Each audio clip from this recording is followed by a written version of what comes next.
السلام علیکم ورحمۃ اللہ وبرکاتہ۔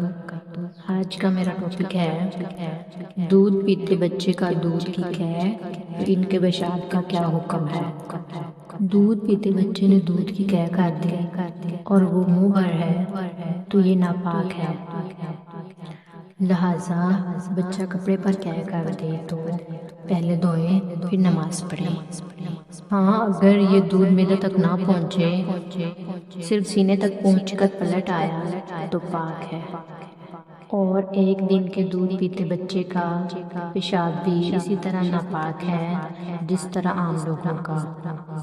دودھ پیتے بچے کا پیشاب ناپاک ہے، یہ نجاست غلیظہ ہے۔